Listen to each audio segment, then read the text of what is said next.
Sur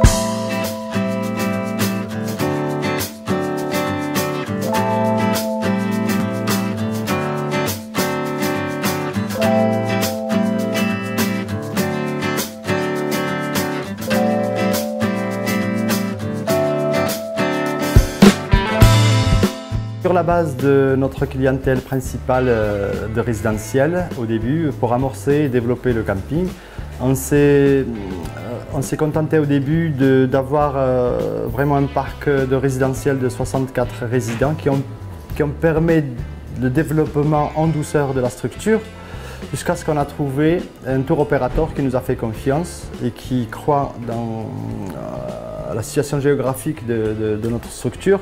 On est à 1h30 de Toulouse, 1h30 d'Andorre, 1h30 de Perpignan, on est en pré-montagne, il y a des commodités à 800 mètres.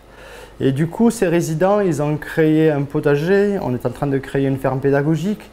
Et là, la création d'un village en permaculture humaine. On a tous les retraités de tous les corps presque de métiers qui s'entraident, qui développent en interne et qui sont fiers de notre structure, qui est la leur aussi. Est venue l'idée de la création, de changer de nom de structure qui sera Camping Village des Bons Hommes au Pré-Catar. Et d'ailleurs, le GR7 qui monte à Montségur, il est juste le long du camping. Et ça permet d'avoir une autre image, d'entraide, un état d'esprit aussi. C'est un état d'esprit et de développement du territoire. Ouais. C'est pas mal celle-là. Merci Maryse.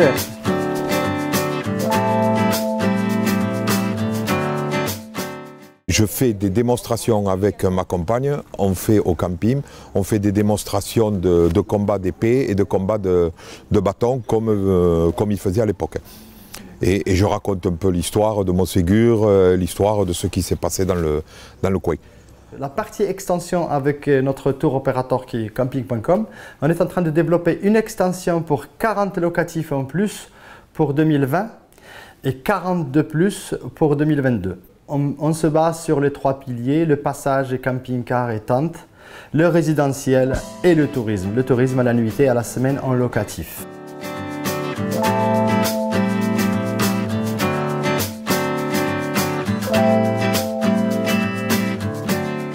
La Méditerranée aussi, créer un plan d'eau de la forme de la Méditerranée avec tous les pays qui sont autour. En connexion avec l'association Defimed qui est basée à Nice et qui aide toutes les initiatives vertueuses pour le développement du tourisme, du patrimoine et de la production même agricole. Le projet existe mais d'une autre façon, mais en Floride.